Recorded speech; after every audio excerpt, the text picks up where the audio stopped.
Ya. Les aviso entonces que esta sesión está siendo grabada a partir de ahora, luego de haber hecho solo las presentaciones y de haber señalado la forma básica de organización que vamos a tener. Estamos en nuestra clase 1 del ramo Teoría Psicológica paralelo 4, correspondiente al 18 de marzo del 2021. Hemos visto la forma de organizarnos. Tenemos nuestro delegado interno de asignatura, que es Joaquín Muñoz, que va a ayudarnos para eventualidades a traspasar información de ustedes hacia mí o de mí hacia ustedes, y nuestro medio oficial de comunicación es el aula virtual. De momento estamos haciendo la sesión en Zoom, pero estamos a la espera de si esto se mantiene o no, y si no se mantiene, usaríamos el sistema, la plataforma Collaborate, que es la plataforma de la institución. ¿Ya? Vamos a revisar entonces el syllabus, porque todos deben tener claro lo que vamos a hacer. Recuerden que el syllabus que está en el aula en este minuto, yo lo voy a sacar, porque dado que se conocieron las fechas de la semana asincrónica, hubo ese cambio. Entonces, vamos a compartir. Espero que esté ahí a la vista. ¿Se ve? Sí, profe. Perfecto. En la primera parte están todos los datos de identificación de la asignatura, ¿ya? Así es que ustedes lo pueden revisar y básicamente habla de los requisitos, la clave, etc. Luego hay información mía, cómo nos vamos a organizar, y aquí en información relevante yo voy a agregar el nombre de Joaquín, que va a ser nuestro delegado interno de asignatura.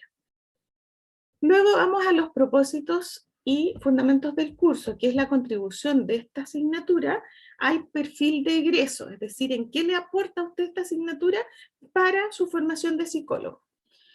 El aporte está dado por dos cosas. Primero, nos va a ayudar a diagnosticar y conceptualizar necesidades psicológicas a nivel individual, organizacional y social, sustentado en los diversos paradigmas de la psicología.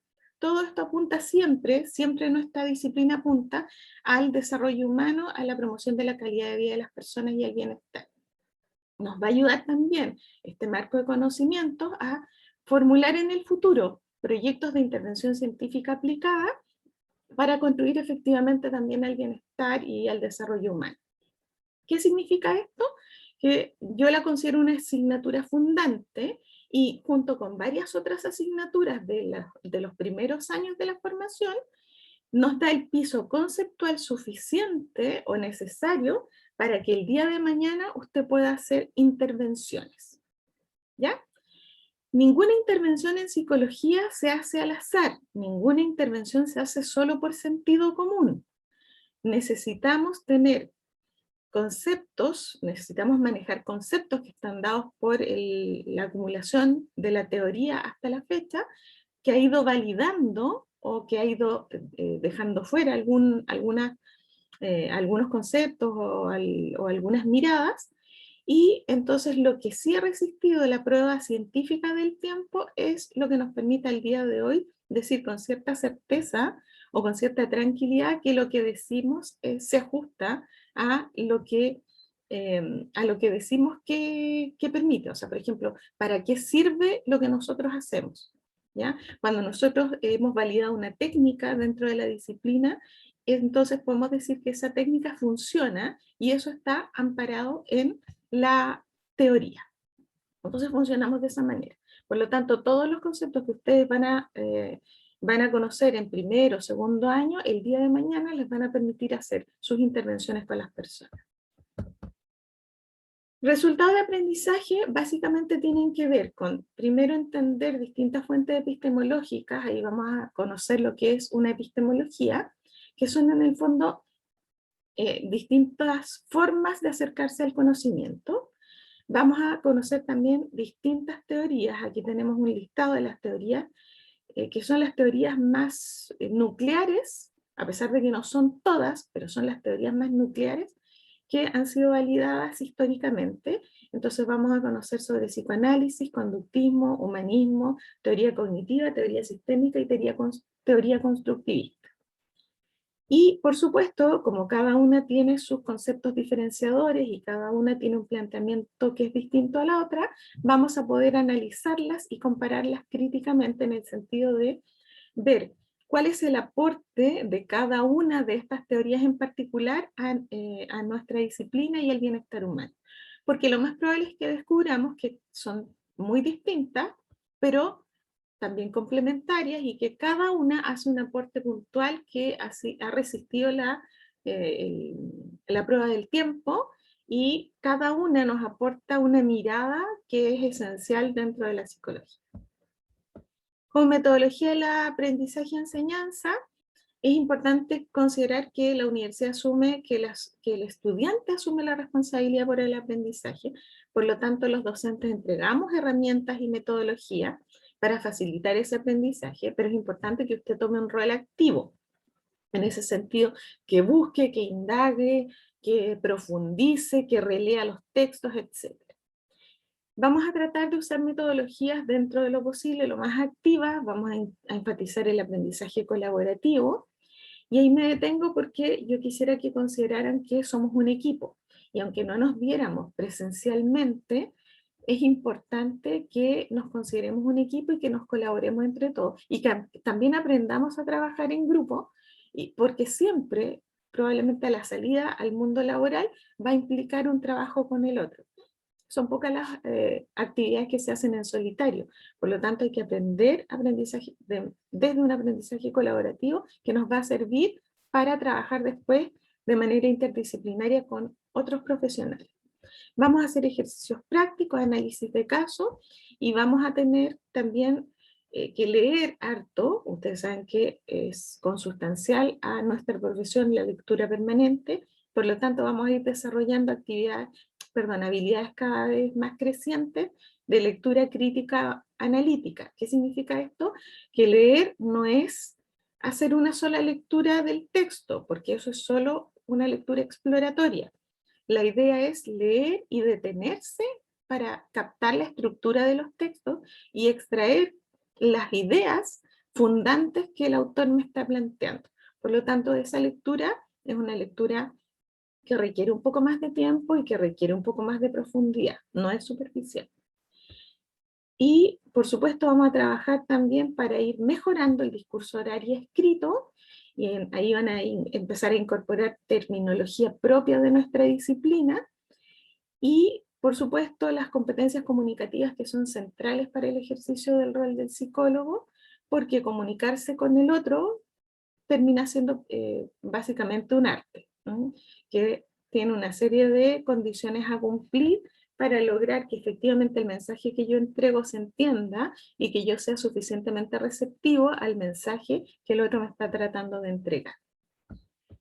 ¿Alguien parece que tiene alguna pregunta en el chat? Y como yo no los tengo en este momento a la vista, les voy a pedir que me vayan diciendo lo que aparece en el chat. Así que interrúmpanme nomás. ¿Hay alguna pregunta? No, es que era que un compañero no podía activar el audio. ¿Ya? ¿Y lo habrá solucionado? No sé. ¿Podría esa No, persona, por profesora, favor? uno lo soluciona. ¿No? Entonces no escucha nada. Ups. A ver, salgamos de aquí. Reiniciar y volver a unirse, si esa sería una alternativa, porque encuentro fatal.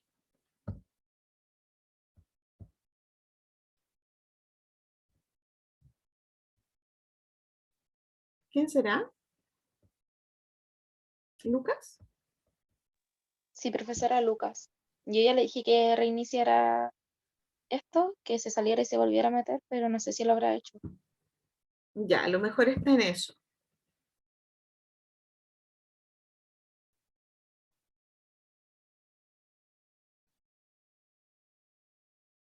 Ya. Esperemos que ojalá se pueda solucionar el problema. ¿Todo el resto puede activar y desactivar su micrófono? ¿Y recibe audio? Sí. Ya. Profe, ¿Sí? Ya, perfecto. Veamos, porque debe ser tan frustrante intentarlo y no lograrlo. Pero bueno, también chicos, en ese sentido tenemos que tener una paciencia infinita, ¿ya? Y harta tolerancia a la frustración. Lo mismo que le vamos a pedir a nuestros pacientes después o a nuestros consultantes, hay que ponerlo en práctica ahora, porque claramente esto es un medio sensible. Va a haber, puede ocurrir en algún momento incluso que a mí se me caiga el... Todos estamos con Lucas, tal cual. Puede ser que a mí se me caiga el sistema en algún minuto y vamos a encontrar un plan B. Y dado que yo voy a tener el contacto de Joaquín, si algo pasa y no nos podemos comunicar, y usted no puede estar 50 minutos esperando lograr comunicación, significa que algo pasó, que falló la conexión, por ejemplo, en mi domicilio. ¿Ya? Entonces ahí rápidamente yo voy a tratar de, a través del contacto con Joaquín, ver qué solución nos podemos dar. ¿Ya? Ya. Esperemos que Lucas pueda entrar. Le vamos a pedir que si lo logra nos avise. Sonido. Yo creo que lo había ingresado de nuevo, parece. Ya. Esperemos Si que... no, si no le pasa es porque al principio cuando instalé la aplicación no le dio los permisos correspondientes. Puede que sea eso. ¿Y eso quién lo soluciona? ¿Lo soluciona él en ese caso o depende de algo que yo pueda hacer? Exacto. El mismo tiene que devolverse a la aplicación, a las configuraciones y darle los permisos, lo que es el micrófono, la cámara, etc. Escribámosle eso en el chat entonces. Voy a ver si me puedo contactar con él. Ya, súper. Se lo agradezco.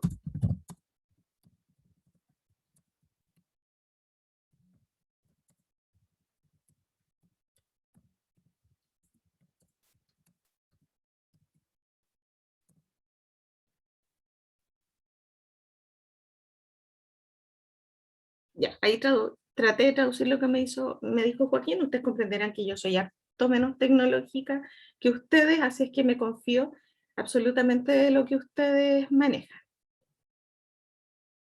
Ya. Mientras tanto, vamos a seguir.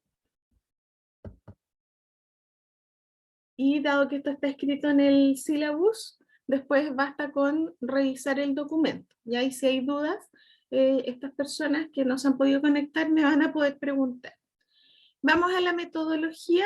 Estábamos en la metodología, ahora toca ver la evaluación. ¿Cómo se va a evaluar? La evaluación busca que ustedes logren un proceso crecientemente reflexivo, es decir, al comienzo probablemente van a tender a reproducir un poco los conceptos, pero después de reproducir, de aprenderse los conceptos, viene un proceso de reflexión, ¿ya? Y por lo tanto vamos a tener crecientemente avances en ese sentido. Ustedes se van a sorprender de que en el lapso de un semestre completo las personas que llegaron hoy día a esta asignatura no van a ser las mismas personas que el día que terminemos la asignatura, porque ya va a haber un incremento en su capacidad reflexiva y en su capacidad de mirar y entender los conceptos de la psicología que, a lo mejor, que al día de hoy obviamente no tiene por qué estar. La idea es que vamos a hacer evaluación tanto individual como grupal. Por eso les decía yo que hay que conformar grupos de trabajo. De manera individual, vamos a evaluar mediante pruebas de contenido. En esas pruebas vamos a preguntar conceptos, teorías y modelos explicativos. Vamos también a incluir algunos textos de lectura en esas evaluaciones de temas importantes que a mí me interesa que queden cubiertos. Entonces voy a hacer preguntas dentro del certamen, que es una prueba grande, voy a hacer preguntas de algunos textos que yo misma les voy a indicar y que van a estar indicados en el aula. Y lo que vamos a hacer también es que vamos a evaluar la lectura crítico-analítica de otros textos más seleccionados durante el semestre, probablemente van a ser 3. Y ahí vamos a recurrir a una aplicación que se llama Perusal y que nos está mostrando la coordinadora de la carrera, con la que además estamos en paralelo haciendo esta asignatura, y que permite tomar un texto, intervenirlo en el sentido de hacer anotaciones, hacer preguntas, hacer algunas, creo que algunos subrayados, eso yo los conozco, y entonces vamos a hacer aportes a ese texto en función de lo que cada uno de ustedes va leyendo. Entonces, esas aportaciones que implican una revisión crítico-analítica de esos textos, también van a llevar una calificación. Para eso les vamos a presentar una rúbrica, por supuesto.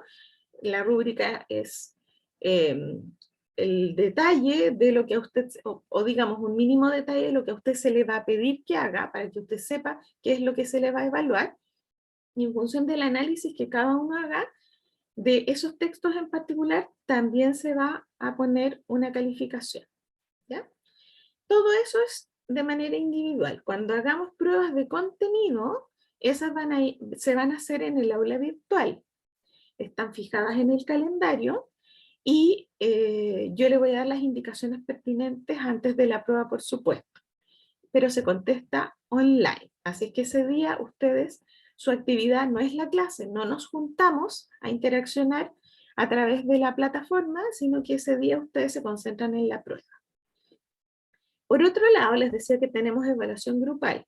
Para la evaluación grupal, yo tengo diseñadas actividades de aplicación. A esas actividades de aplicación yo les llamo prácticos, porque es la bajada del concepto a una situación puntual, como por ejemplo puede ser un caso histórico, un caso ficticio, un caso hipotético, puede ser un video, puede ser una situación experimental clásica que esté documentada y que requiere un análisis, porque la idea es que no solo se quede con el contenido, que podría ser letra muerta, o sea que usted no le encuentre ningún sentido, pero aplicarlo a un texto o aplicarlo al análisis de un video permite entonces una mejor consolidación del aprendizaje.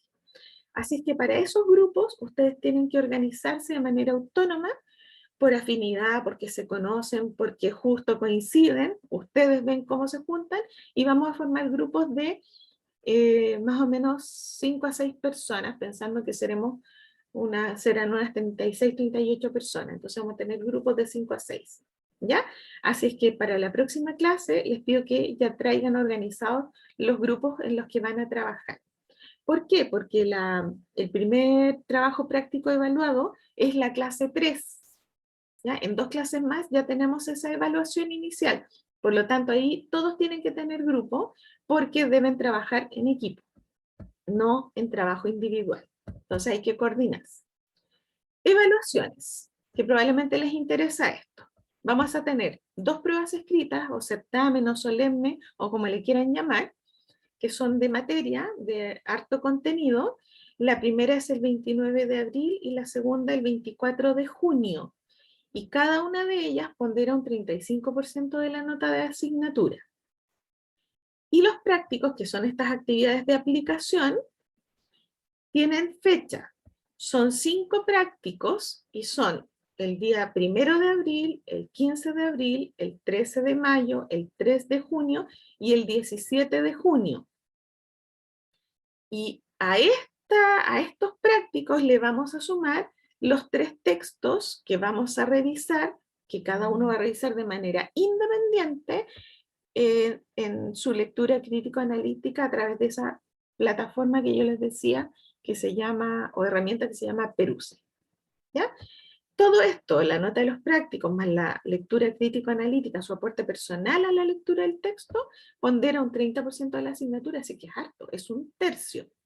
Por lo tanto, es importante que todos participen en todos los prácticos. Y hay un detalle. El certamen, si es que usted falta, uno de ellos se puede recuperar, pero los prácticos no se pueden recuperar porque no nos daría el tiempo para repetir todos los prácticos. Por lo tanto, usted debe organizarse y debe saber con tiempo, y por eso está puesto en el sílabo cuándo son los prácticos, para que ese día usted se conecte con su grupo a trabajar. Ya, con eso tenemos el 100% de la asignatura. Me interrumpen si es que tienen alguna pregunta. Después vienen las reglas del curso, que también son relevantes y que hay que respetarlas porque se van a considerar acuerdos, podríamos decir acuerdo de caballero, es decir, la idea es que todos nos atengamos a ello. Tiene que ver con comenzar y finalizar la clase a la hora adecuada, es decir, que tengamos puntualidad, que seamos cumplidores. tiene que ver con su participación activa en clases, es decir, recuerde, yo soy un facilitador, pero usted tiene también un rol tremendamente activo en la asignatura. Tiene que ver con que usted se compromete a la revisión de material bibliográfico y que usted gestiona sus propias horas adicionales de aprendizaje, sus tiempos de aprendizaje autónomo. Hay un elemento muy importante que es el punto 3, que tiene que ver con integridad académica, y aquí también nos tenemos que detener, porque esto tiene que ver con la ética y tiene que ver con incentivar conductas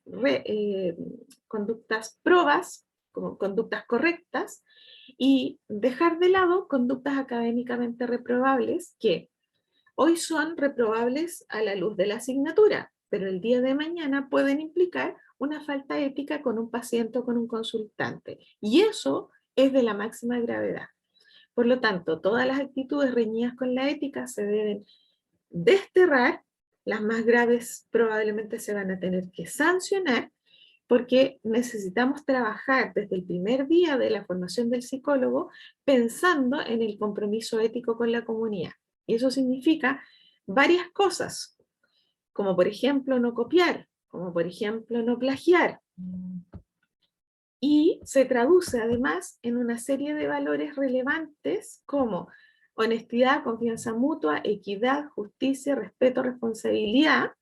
Y fíjense que el número 7, que es pensamiento reflexivo crítico, está puesto aquí a la altura de un valor. ¿Qué significa eso?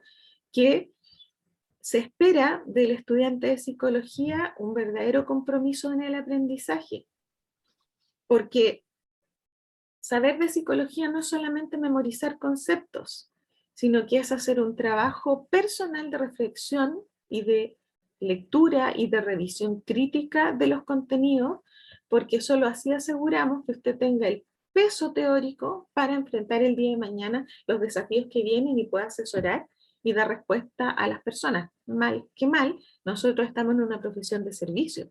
Por lo tanto, lo que hagamos impacta directamente el bienestar de las personas.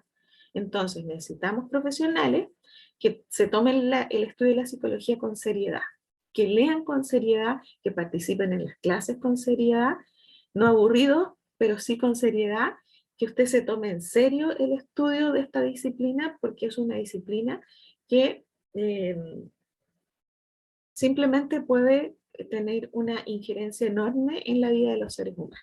¿Ya? El día de mañana dar un diagnóstico, hacer un informe psicológico, requiere una responsabilidad profesional y requiere una ética personal y profesional que tenemos que cultivarla desde siempre.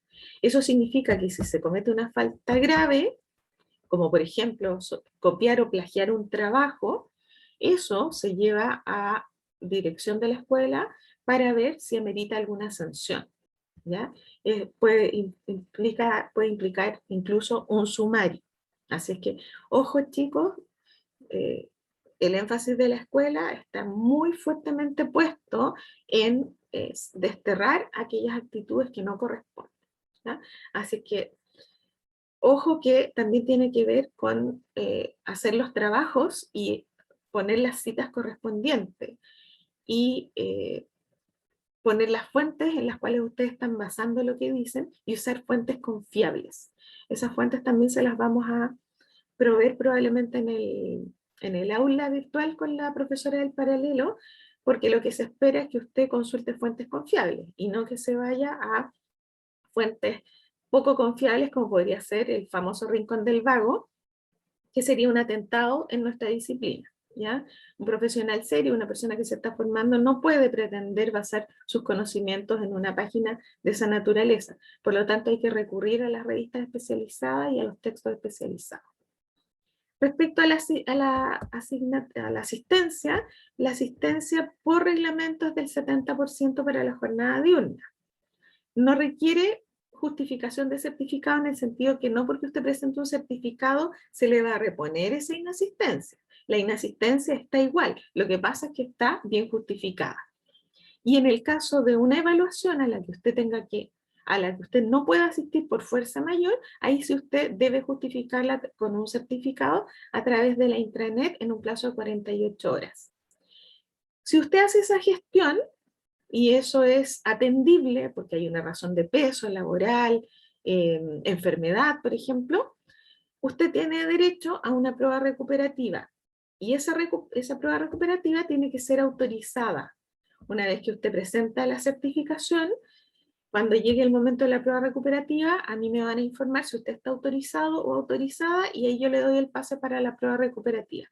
Prueba recuperativa, que es una alternativa muy buena que da la universidad para el alumno y que permite justificar un certamen. Por lo tanto, usted no podría faltar a los 2 certámenes. Solamente uno lo va a poder justificar y lo va a poder recuperar. Sin embargo, recuerden, los prácticos no se pueden recuperar porque no tenemos tiempo para hacerlo. Derecho a eximirse de examen, esa es una situación muy feliz, muy positiva, y se logra con un promedio de 5.5, más bien con una nota de presentación de 5.5, sin rojos en las evaluaciones y con su porcentaje de asistencia. Esto es lo que plantea el reglamento. Otra cosa es que por situación de pandemia o por alguna justificación muy relevante, esto se modifique, por ejemplo, que se baje el 5.5, el año pasado se bajó a 5, pero eso es producto del análisis que hace la escuela de la situación. De momento nosotros vamos a operar como si esto fuera así, que me eximo con un 5.5, sin rojos y con el porcentaje del 70%. Y tengo derecho a examen, supongamos que no me eximo, no logro esto y quiero presentar mi examen, solamente puedo acceder si mi nota de presentación, es decir, la nota ponderada de todas las actividades, de todas las evaluaciones, es igual o superior a 3. ¿Por qué? Porque si usted no logra el 3, que es una nota bastante razonable pero mínima, significa que usted no tiene los contenidos suficientemente internalizados, lo básico. Por lo tanto, se recomienda cursar de nuevo la asignatura. Este 3 se podría remontar, pero menos de un 3 es difícil de remontar. Por lo tanto, eso también hay que cuidarlo. Si su nota fue un 2,9, inmediatamente pierde el derecho a examen y reprueba la asignatura. Pero son raras las ocasiones en que eso se da. Todas las notas en conjunto ponderan un 70% de la asignatura y el examen, en caso que haya que darlo, el 30%. Y con eso hacemos el 100%. Existe también un examen de recalificación, que es cuando usted no logra con el examen llegar a un 4, que es la nota de aprobación mínima. En un caso así, usted tiene derecho a un examen de recalificación o repechaje y se conserva la última nota. Y es la última instancia que tiene. Así que si ustedes se fijan, tiene la posibilidad de una prueba recuperativa, tiene la posibilidad de justificar una inasistencia de evaluación, tiene la posibilidad de un examen de recalificación, que son 3 beneficios que por lo menos en mi época, que soy harto más antigua que ustedes, no tenía. Recuperación de clases se va a dar en caso justificado, por ejemplo, que yo por razón de fuerza mayor tenga que suspender una clase y tengo que avisarles con tiempo, a no ser que sea una urgencia del momento, pero les tengo que avisar igual y tenemos que buscar un horario de consenso para poder recuperar. ¿Ya? Es muy raro. Yo nunca he faltado en todos estos años, así que espero que esto se dé de la misma manera. Y al final me gusta ponerle este resumen de fechas importantes para que tengan un panorama del semestre como un todo. El inicio del periodo lectivo fue este lunes 15 de marzo y es cuando se inician las clases. El término del periodo lectivo es el sábado 3 de julio. Por lo tanto, esa es la última vez que yo le puedo poner una nota al sistema, incluyendo la prueba recuperativa. Por lo tanto, la prueba recuperativa tiene que ser anterior a esta fecha. Después de eso, no le puedo tomar ninguna evaluación. ¿Por qué? Porque luego, el lunes 5 al sábado 24 de julio, empiezan los exámenes. La primera semana son los exámenes regulares, es decir, el primer examen que usted da, y la segunda semana son los exámenes de recalificación para aquellas personas que generalmente son pocas, pero que van a esa instancia. Aquí aparece también la fecha de la semana asincrónica, que en nuestro caso nos topa el día miércoles 20 de mayo. Perdón, jueves 20 de mayo. Así es que eso tenemos que tenerlo en cuenta y ya está hecha la modificación. La última vez que yo puedo subir a una nota definitiva, digamos el promedio ya cuando usted ha dado el examen, todo, y cierra el sistema, es el lunes 26 de julio. Por lo tanto, si hay alguna discrepancia, tiene que ser zanjada antes de esa fecha. Por lo tanto, va a ser importante en ese momento que usted esté pendiente de si sus notas están correctas, bien registradas o tienen algún error, porque después de esa fecha yo ya no puedo hacer nada. Y luego sus vacaciones de invierno van a ser del lunes 26 de julio al sábado 7 de agosto, pero aquellas personas que se eximan van a estar en una situación más favorable y probablemente su descanso en esta asignatura por lo menos va a empezar antes, ¿ya? Pero al menos usted va a tener esta fecha de vacaciones sí o sí. ¿Hay algo que no se entienda de momento? Sí, profe, ¿puede volver a repetir eso de lo para eximirnos? Que no, Ya, no para lo capté. eximirse. Situación altamente deseable, pero que no siempre se logra. Tiene que tener un promedio 5.5 o superior, con todas las notas, el certamen 1, el certamen 2, todos los prácticos y los 3 textos revisados, ¿ya? Con todo eso, que tiene una ponderación particular, usted tiene que obtener un 5.5 en la nota de presentación. Esa la calcula el sistema, así que usted más o menos se va a ir dando cuenta de qué nota lleva. No tiene que tener rojos en ninguna evaluación, ¿ya? Es decir, todas las evaluaciones 4 o más. Y tiene que tener el porcentaje de asistencia mínimo, que para el diurno es de 70%. Y tiene que tener, digamos, tiene que haber tenido un trabajo sistemático que justamente le permita estar en este nivel, porque de lo contrario va a examen, ¿ya? Entonces 5.5 sin rojo con 70% de asistencia. Esos son los 3 requisitos de examen. ¿Sí? Sí, gracias. De nada, ya. Después voy a reducir esto acá y aparece la planificación semana a semana de las actividades. No la vamos a revisar entera, pero sí algunas cosas medulares. Se lee de izquierda a derecha y tenemos la semana, ahora estamos en la semana 1. La fecha, estamos a 18 de marzo. Resultado de aprendizaje todavía no aparece ninguno porque estamos viendo el sílabus. Contenidos claves tampoco. Actividades prácticas y evaluativas, lo que estamos haciendo es exponer el sílabus y lograr los inicios de los acuerdos de inicio, que es cuando nos ponemos de acuerdo. Tenemos los recursos de aprendizaje y el trabajo autónomo que usted tiene que hacer después de la clase. Entonces, ojo, aparece en primer lugar la bibliografía básica del programa y la bibliografía complementaria del programa. Esto es lo básico con lo que trabajamos. Aparecen algunos textos y como estamos en situación online, como estamos en modalidad online, hay que ver que esos textos lleguen. La profesora del paralelo me iba a conseguir una versión actualizada del Papalia. Papalia es un texto súper clásico, requete contra conocido, muy grande, tiene como 700 y tantas páginas, pero también es bastante básico, no profundiza demasiado. Sin embargo, para un alumno que se está iniciando, es un clásico. Hay otros textos similares al Papalia que son un poco más modernos, por así decirlo, aunque ojo que el Papalia ya tiene 13 ediciones, por lo tanto se ha ido actualizando, ¿ya? Tenemos el Papalia, que yo apenas lo tenga, se los voy a subir al aula. Está el texto de William James, y está el texto de Morris, y también hay un Morris y Maisto que yo les voy a subir. Ahora, la profesora del paralelo iba a subir de manera centralizada los textos para los distintos paralelos, para los suyos y para los míos, ¿ya?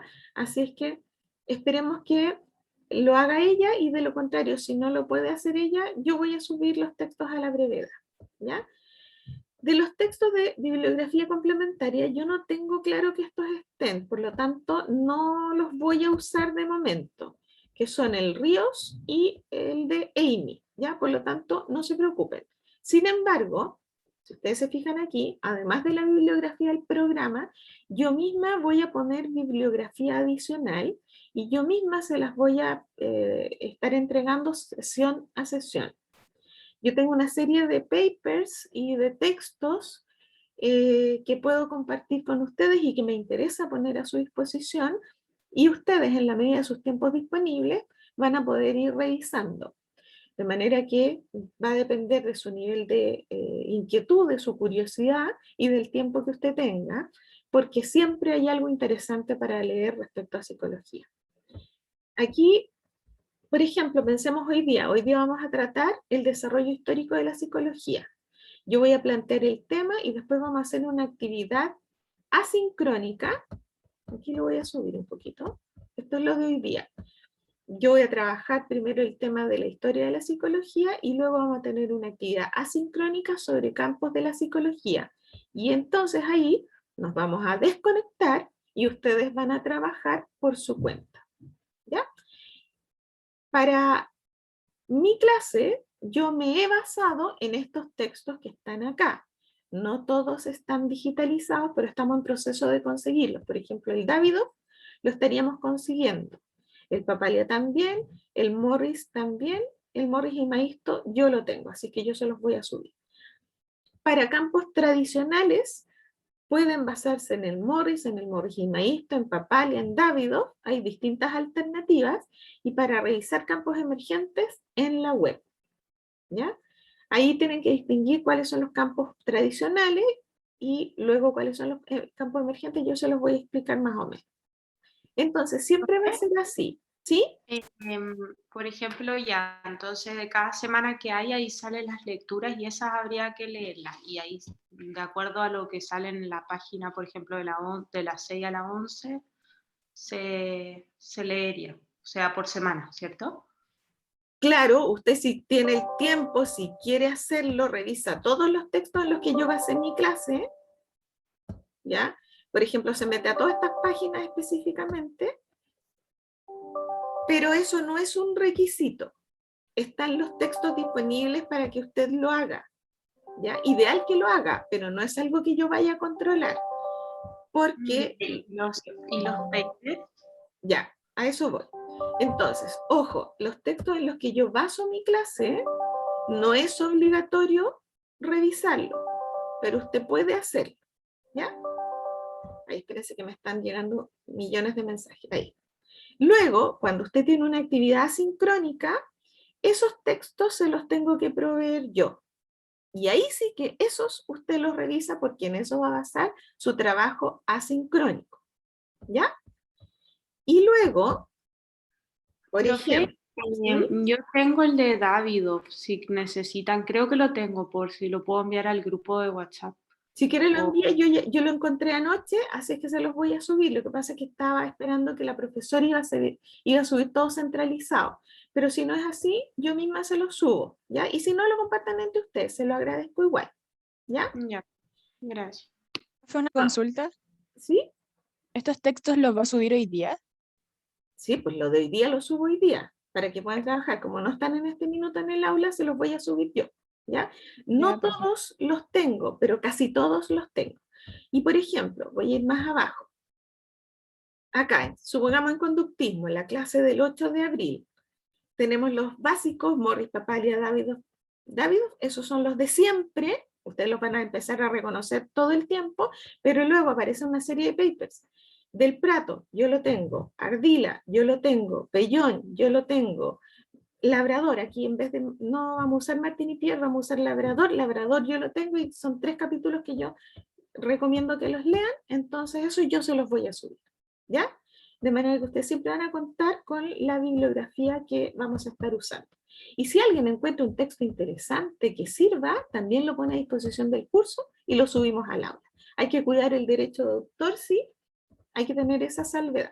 Por ejemplo, después vamos a ver psicoanálisis, nuevamente se nos aparece Papalia, Morris, Davidoff, los vamos a tener, pero además hay un artículo de Echeverría que yo lo tengo, se los voy a subir. Hay un artículo de Regalado que se los puedo subir. Y así, yo voy a ir subiéndoles todos los textos que pueda hacer llegar a ustedes para que puedan revisar. Pero, ojo, cuando haya un texto para lectura crítico-analítica, para trabajar con la herramienta Perusal, Yo se los voy a informar con el tiempo suficiente, por supuesto, y luego en el certamen 1, estoy bajando harto, el certamen 1 lo tenemos el 29 de abril, justo antes del certamen están indicados los textos de control en el certamen.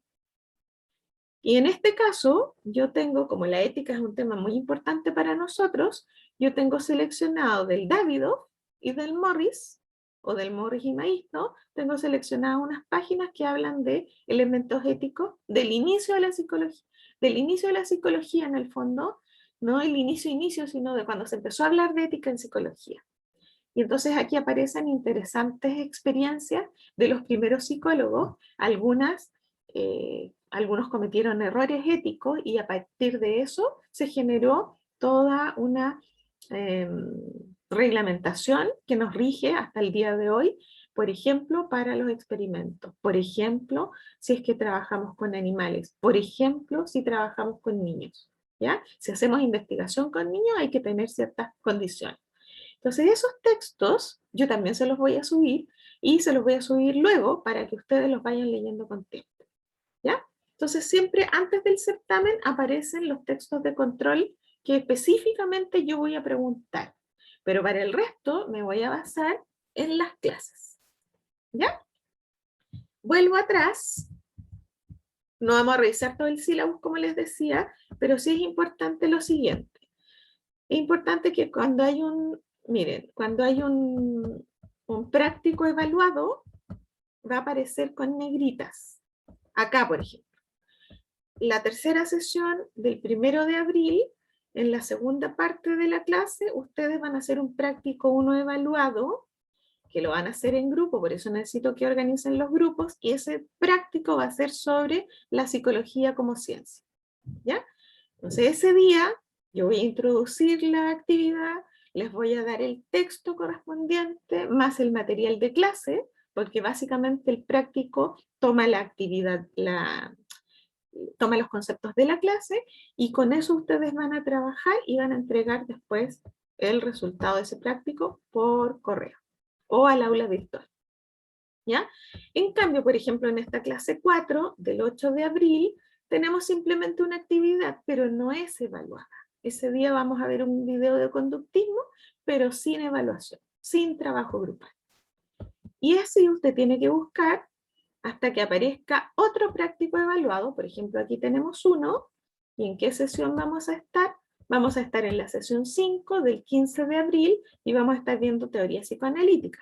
Entonces, en la primera parte yo voy a trabajar la materia con ustedes y en la segunda parte de la actividad, en trabajo asincrónico, ustedes van a analizar un caso o un video con contenidos de psicoanálisis, ¿ya?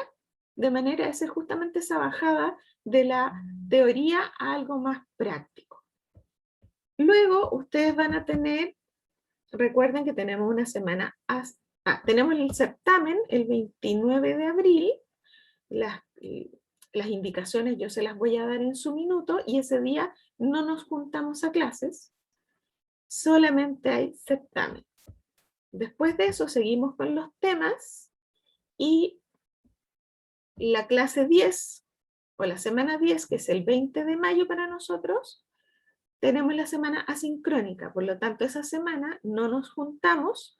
Yo puede ser que les deje algún texto de lectura o alguna actividad, pero esa actividad no puede ser evaluada, porque es una semana que en el fondo lo que busca es un poco de descanso de tanta actividad en pantalla, ¿ya? Entonces esa semana no se hacen evaluaciones.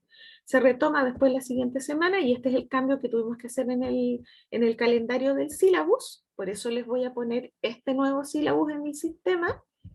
Y después en la clase 12, el 3 de junio, tenemos el práctico 4 evaluado. Luego, en la clase 14, tenemos el práctico 5 evaluado. Para todos los textos, esos textos se los voy a proveer yo. Y luego va a venir el certamen 2 el 24 de junio. Por lo tanto, antes del certamen está indicado el texto para control en el certamen 2 que yo de momento tengo seleccionado, que es un texto de comunicación humana. Cualquier cambio que ocurra yo se los tengo que avisar con tiempo, ¿ya? Pero de momento para el certamen 2 controlaríamos el texto de Václavic porque tiene mucha relación con los contenidos que vamos a estar viendo. Después, si ustedes se fijan, viene el certamen, la prueba recuperativa, que estaría para el 1 de julio, y ya después no tenemos más tiempo, vienen los exámenes, hay 2 semanas, como les decía, para el examen regular y el de recalificación, y se termina todo. Por lo tanto, si ustedes se fijan, no hay momento posible para recuperar los prácticos, pero sí hay un momento para recuperar uno de los 2 certámenes. Y eso sería entonces el esquema del sílabo que ustedes van a tener y que pueden estar revisando permanentemente para saber lo que vamos a estar tratando. ¿Mm? Voy a cerrarlo y no sé si hay alguna pregunta. ¿No? Recordar entonces. No, vamos a profe, tener- al menos yo no. Tenemos 2 certámenes. Adentro de esos certámenes voy a controlar algunos textos de lectura. Eso es por un lado. Luego vamos a tener 5 prácticos. Esos prácticos son grupales y son evaluados. Y a esos 5 prácticos le vamos a sumar la revisión crítica analítica de 3 textos con la herramienta Perusall, y con todo eso usted va a tener un 30% de la nota. Y cada uno de los 2 certámenes va a ponderar un 35% de la nota, y con eso hacemos el 100. ¿Ya? Así que se ve un poco largo, se ve un poco contundente, ¿sí? Diga. Es que yo hace un tiempo estaba leyendo Papalia, porque lo encontré en internet, pero usted dijo que había muchas versiones, o sea, como muchas ediciones. Sí. Quizá el que estoy leyendo no es. Lo que pasa es que Papalia mantiene cosas muy similares entre edición y edición, pero por supuesto que entre un texto del 85 y un texto del año 2000 han pasado cosas en el mundo y en la psicología, y esas son las actualizaciones que va haciendo el autor, ¿ya? Entonces, en ese sentido, ojalá tengamos acceso a la edición más nueva, porque es lo último que ha dicho el autor respecto a ese tema, ¿ya? Ahora, cambios radicales ya. tampoco va a haber. Sin embargo, ojo, 2 cosas. Primero, hay 2 textos de Papalia, uno que es de psicología general o de psicología, que es el que nos sirve para este ramo en particular, y hay otro ramo, hay otro Papalia, perdón, que es de psicología del desarrollo, que se llama desarrollo humano. Y ese es más específico para su ramo de psicología del desarrollo que cursarán en 2.º año. Ahora, la introducción de los 2 Se Papalias, estaba leyendo yo. ya. Y hay un El Papalia desarrollo. también, que es una versión más pequeña, que es un Papalia para bachillerato, que tiene un poquito menos de páginas, tiene como 466 páginas, el otro tiene como 750.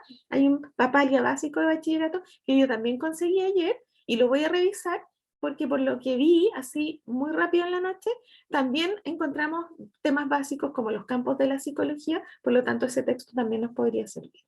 ¿Ya? Aparecen elementos de ética que lo voy a revisar, entonces capaz que también nos sirva ese texto. Y si no, yo ya tengo por lo menos un par de textos digitalizados por mis alumnos del ramo anterior, y esos ya los tengo, entonces también les puedo subir eso. Entonces, la edición es una actualización que hace el autor. Y también hay que pensar que estamos en un mundo que es distinto. Los fenómenos que ocurrían en los años 70, 80 no son los mismos fenómenos que ocurren hoy. Ahora, una versión súper actualizada, así como del 2020, todavía no hay. ¿eh? Entonces, ojalá tener acceso a una edición lo más avanzada posible. Sin embargo, las temáticas son muy parecidas. Si usted toma el Papalia, el Morris o el Morris y Maisto, y toma el Davidoff, se va a encontrar más o menos con lo mismo.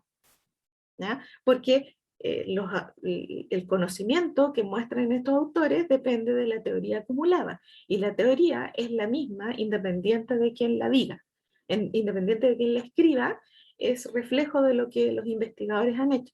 Por lo tanto, no hay tanta diferencia entre un texto y otro. ¿ya? Entonces, Papalia es un texto súper clásico, pero es básico. Al mismo nivel de Papalia, pero quizá un poquito más actualizado, está el Morris y Maisto, está el Davidoff. Y quizá hay otros más, ¿no? Pero como que es parte del inventario de la psicología el Papalia, entonces siempre va a aparecer, porque es un recurso básico que la universidad tiene desde siempre. ¿Ya? Ya, tenemos todo listo. Espero que, que Lucas se haya podido plegar. No sé si ha puesto algún mensaje. Profe, ¿Sí? Ah, así, fantástico, entró. Ya. Lucas, hasta aquí no escuchó nada. no, sí escuchaba, Ah, escuchaba, pero no podía hablar. sí. Ah, ya, perfecto. Mire que la angustia era que usted no hubiera escuchado nada y solamente hubiera visto cómo se movían los labios. Ya, entonces ya, por lo menos tenemos eso. Ya, fantástico, me alegro y gracias por la ayuda de Joaquín que, que permitió también esta comunicación. Aquí preguntan, profe, ¿de cuántos son los grupos? De 5 a 6 personas. ¿Ya? No choclón, chicos. Nunca sirve choclón. 20 personas trabajando juntas, la responsabilidad se diluye como agua entre los dedos. Así que no. Los grupos que funcionan son los grupos de un número razonable. El grupo de 5 es como el estándar porque permite que una persona, si es que hay un conflicto, dirima, tome la decisión. ¿ya? Pero como acá no se debería presentar conflicto, no necesitamos eso. Pero un grupo de 5 a 6 personas estamos. ¿ya? También para que yo tenga la posibilidad de corregir en un tiempo razonable y también para que ustedes puedan interactuar entre ustedes, que sería lo que haríamos si es que estuviéramos presencial, estos mismos trabajos prácticos los estaríamos haciendo en el aula. ¿ya? Entonces esa interacción, aunque estemos en modalidad online, que no se pierda, que tengamos la posibilidad de que ustedes interactúen y debatan entre ustedes. Pregunta, dice acá la Tamara, profesora, tengo una duda, ¿los textos serán subidos a la plataforma o se adquieren por cuenta propia? No, no incurra en ningún gasto. Todo se le va a proveer, ¿ya? No están los tiempos para hacer gasto, pues los textos son caros, chiquillos. Un texto grande de 750 páginas bordea los 35.000 pesos mínimo, ¿ya? Así que no, la universidad tiene textos digitalizados, lo que pasa es que los iba a subir la profesora del paralelo, pero por alguna razón no están porque yo revisé antes de entrar. Entonces los voy a subir yo, lo que tenga. Y los otros me los estoy tratando de conseguir. Y los papers se los voy a ir subiendo yo. ¿Ya? Porque yo he ido buscando, y cuando me encuentro un paper que sirve, que puede ser interesante, lo sumo. ¿Ya? Pero no, los textos están digitalizados por la universidad y son bibliografía básica de la universidad. ¿Ya? Profe, consulta externa. ¿Sí? Como dice que los libros están digitalizados en la universidad, ¿hay alguna forma de uno cómo ingresar? Porque yo intenté ingresar a la biblioteca de la UM por otros libros de otros ramos y no los puedo descargar. Me dice que los tengo que ir a buscar como en la biblioteca. ¿Y tiene alguna forma de escribirle a la biblioteca para plantear eso? Porque aparece un correo. Pues yo también Ajá, yo quise entrar y no tengo clave. Hay que tener claro. clave. Entonces yo escribí y me contestaron. Me contestaron Ah, cuál ya. era mi clave. Ahora yo soy docente, puede ser, pero para el alumno con mayor razón. Entonces escríbale a biblioteca y plantee su problema, porque no me imagino que haya que ir presencialmente, a no ser que sea algo Claro. excepcional. ¿Ya? Pregunte. Gracias, profe. Pero respecto a los textos de nuestra asignatura, no se preocupe porque esos van a ser subidos a la brevedad, a más tardar de aquí a mañana. ¿Ya? Y los textos que van a usar más rato para la actividad. ¿Tenemos actividad práctica hoy día? Déjenme ver. Sí, tenemos hoy día actividad, no es práctico evaluado, pero tienen trabajo asincrónico, si es que alcanzamos, de los campos de la psicología, y eso se lo subo yo, es lo que tengo digitalizado. ¿Ya? Ya. Entonces, hecho todo el encuadre, tenemos súper clarito cómo vamos a funcionar, estamos en condiciones de entrar en nuestro tema de hoy. Chicos, la pausa, ¿a qué hora la vamos a hacer? Porque por calendario parece que ustedes tienen 2 pausas de 10 minutos, si mal no recuerdo. Sí, profe. Ya, y Sí, esas había una a pausas las 9:20, creo que era. Sí, a las 9:20 hasta las 9:30. de Y 9:20 la a siguiente, 9:30. ¿Y la otra? la siguiente de las 10:30 a las 10:40. Ya, pregunta, ¿vamos a mantener ese mismo esquema o prefieren hacer una pausa grande de 20 minutos? Como la acomoda usted, yo creo.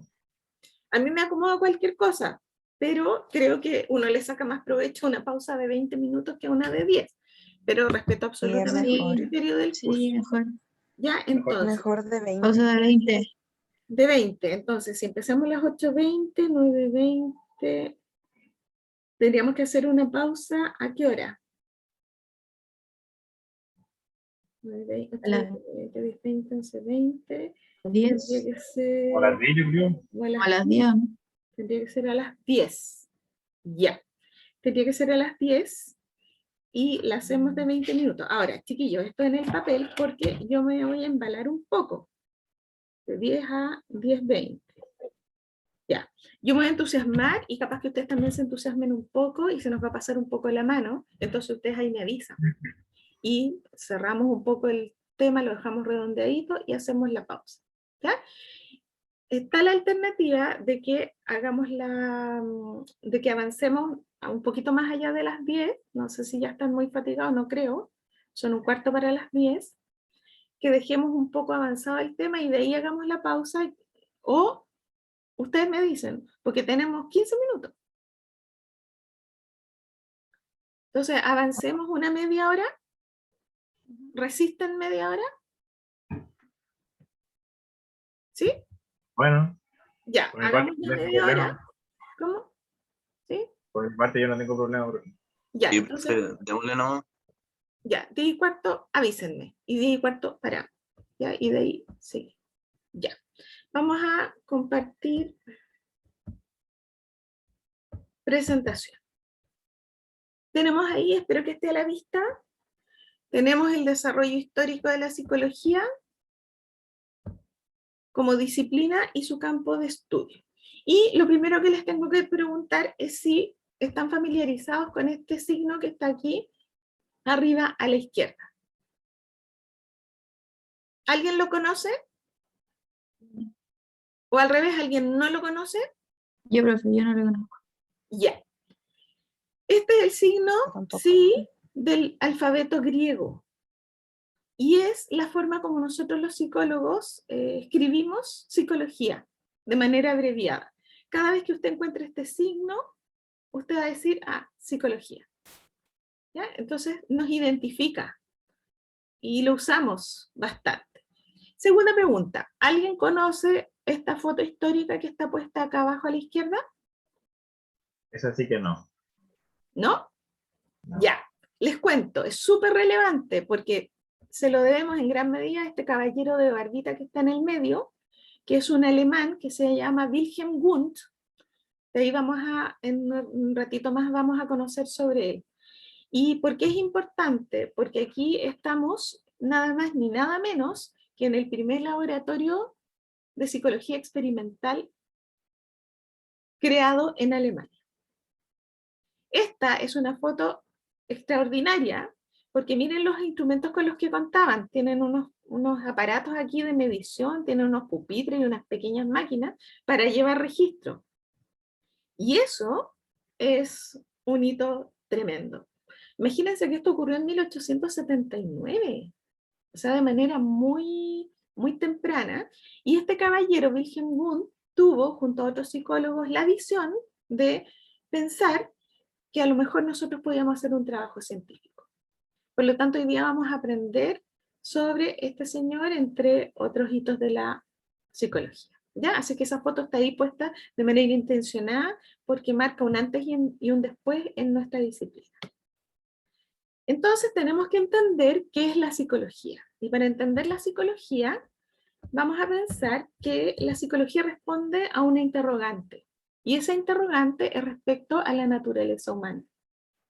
Pero esta pregunta no es nueva. Esta pregunta ha estado desde siempre probablemente. Desde que nuestros antepasados poblaron la Tierra, probablemente incluso sin tener lenguaje, sin tener lenguaje estructurado como nosotros lo conocemos ahora, muy probablemente entre unos y otros se miraban y se preguntaban, ¿qué está haciendo? ¿Por qué hace lo que hace? Algo les tiene que haber llamado la atención. Sin embargo, eso no se podía sistematizar.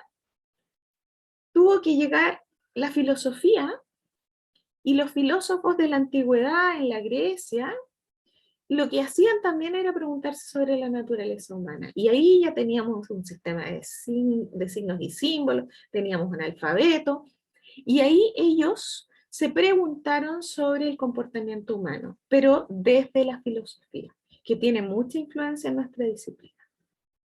Como por supuesto esto no es suficiente, tuvimos que avanzar y sistematizar aún más y apareció la psicología como ciencia. Y eso es un hito reciente, pensando en la cantidad de años que lleva la humanidad, porque esto lleva más o menos 140 años. Somos ciencia más o menos desde hace 140 años y por lo tanto somos una ciencia bastante joven. Parece que fuera mucho, pero en la historia de la ciencia esto es muy poco todavía. Somos una ciencia joven. Entonces ahora vamos a tratar de entender cómo fue que se dio este esfuerzo de sistematización, cómo nos pasamos de nuestros antepasados que no tenían cómo divagar respecto a la naturaleza humana, no tenían herramientas probablemente, a una ciencia que es capaz de pensar sobre la naturaleza humana y sobre la mente en particular. Entonces la primera distinción que vamos a hacer es respecto al objeto de estudio, que lo vamos a diferenciar del objetivo de la psicología o de los objetivos de la psicología, porque no es lo mismo.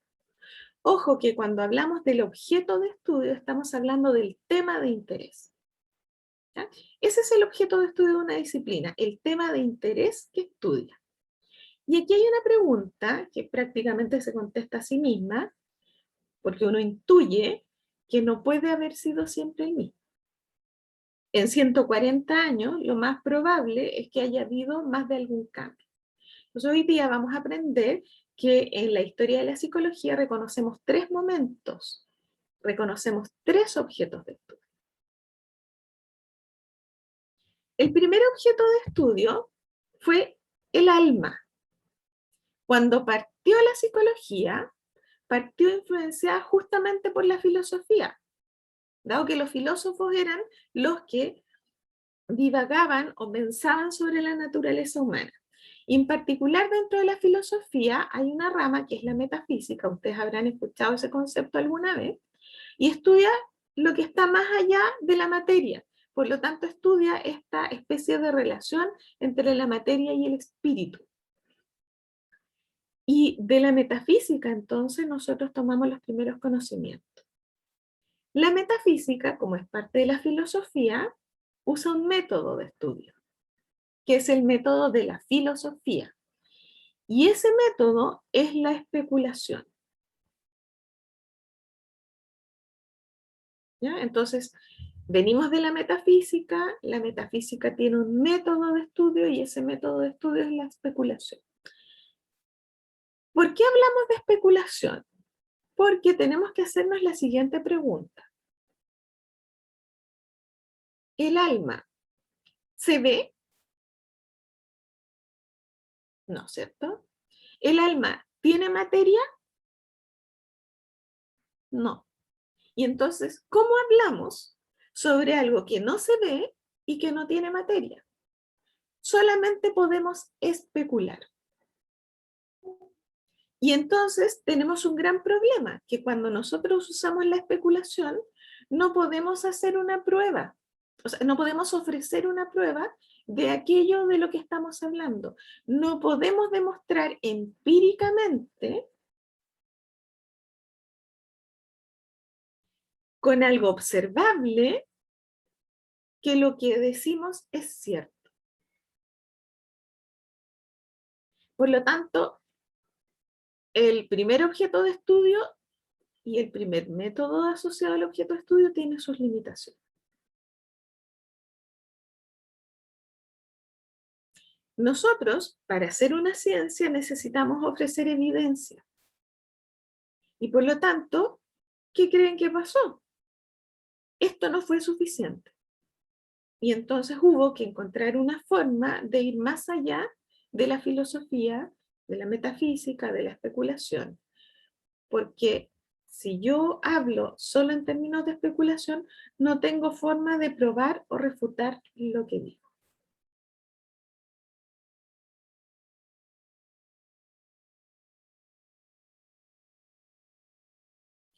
Ahora, históricamente, ¿cuándo ocurrió esto? voy a cambiar. Estamos hablando de la psicología hasta la segunda mitad del siglo XIX, que se limita a hacer afirmaciones sobre la naturaleza del alma. Y básicamente es una especie de filosofía de la mente, una filosofía mental, que trata temas como la voluntad o la razón, que no son fáciles de medir. No es fácil medir la voluntad de una persona. No es fácil observar la razón. Podemos hablar de la razón, podemos hablar de la voluntad, pero no tenemos más allá de unos razonamientos especulativos o conjeturas. ¿Ya? Entonces es un muy buen inicio. Y probablemente fueron estudios muy profundos que generaron mucha teoría, pero no es suficiente. Entonces, la historia de la psicología tiene esto de que teníamos una respuesta posible, pero no es suficiente y tratamos de buscar más allá. Y eso es algo que se va a repetir y que está como en el ADN del psicólogo. Siempre preguntarse, siempre indagar. ¿Ya? Entonces, imagínense, esto duró hasta el siglo XIX, entonces fueron hartos años. Sin embargo, como no era suficiente, había que encontrar un segundo objeto de estudio.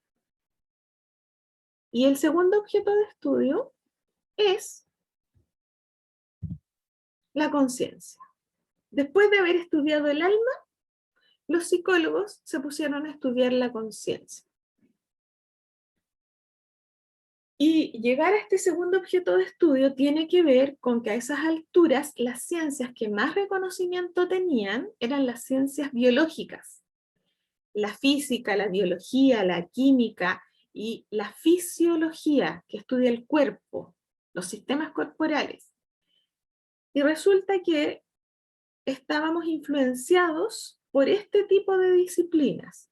Y entonces, pensando en que así funcionan las ciencias, se plantea a estas alturas una psicología empírica, que puede ofrecer una prueba para lo que plantea.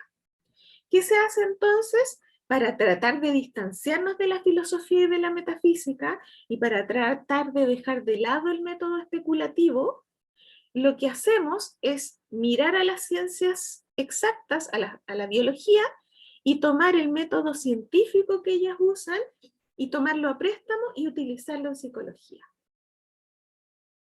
Y eso hace entonces que el tema puntual de estudio de los psicólogos cambie. Ya no estudiamos el alma, sino que, por ejemplo, empezamos a estudiar las sensaciones y la percepción. Y se le empieza a preguntar a los sujetos. Y todo aquello de lo que un sujeto sea capaz de dar cuenta son los contenidos de la conciencia. Por ejemplo, yo le puedo mostrar una fruta, que era lo que hacían estos psicólogos. Le mostraban una fruta a los sujetos y les preguntaban, ¿qué ve? Y le preguntaban lo mismo a distintas personas. Y cuando todos más o menos coincidían en lo mismo, pensaban que esa era la respuesta. Entonces había evidencia de 10 sujetos, 8, 9 me dicen más o menos lo mismo, entonces ahí hay algo que es evidente. O sea, la conciencia se define a estas alturas como todo aquello de lo que soy capaz de dar cuenta. Y para lograr tener esa respuesta, se usa o se usaba un método que se llamaba introspección. ¿Qué es introspección? Es mirar hacia adentro. Cuando yo hago introspección, yo busco adentro mío la respuesta. Y es una modalidad de observación, porque yo miro dentro mío. Entonces, si ustedes se fijan, hay un avance. Ya no estamos solo especulando qué será. Ahora estamos buscando evidencia dentro de nosotros para generar una respuesta.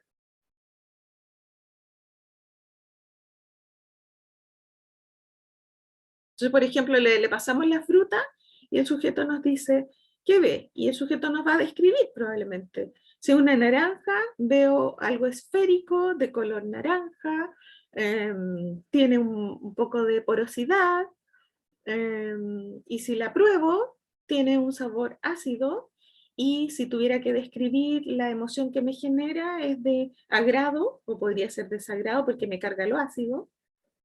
Entonces, cuando el sujeto hace eso, el sujeto está haciendo introspección elemental, pero introspección, está mirando desde dentro para notificarnos qué es lo que está percibiendo, qué es lo que está sintiendo o qué es lo que está registrando. Esto lo hacen filósofos y psicólogos como el propio Wilhelm Wundt. Y entonces lo que hace Wundt es mirar las ciencias biológicas y decir, yo quiero que la psicología se separe de la filosofía y que sea una ciencia independiente, que tenga sus propios recursos, que tenga su propia metodología. Y por eso aprovecha la instancia que muchas veces se da, que los laboratorios surgen al alero de las grandes universidades, y entonces en la Universidad de Leipzig, en Alemania, en el 79, crea su primer laboratorio experimental. Esto ocurre, por supuesto, en Europa.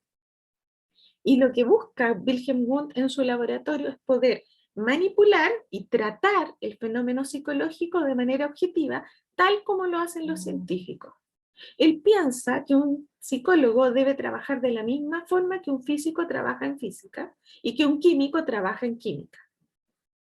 Y por lo tanto, este proceso, este método de la introspección, dado que se trabaja en el laboratorio, adquiere la categoría de introspección experimental.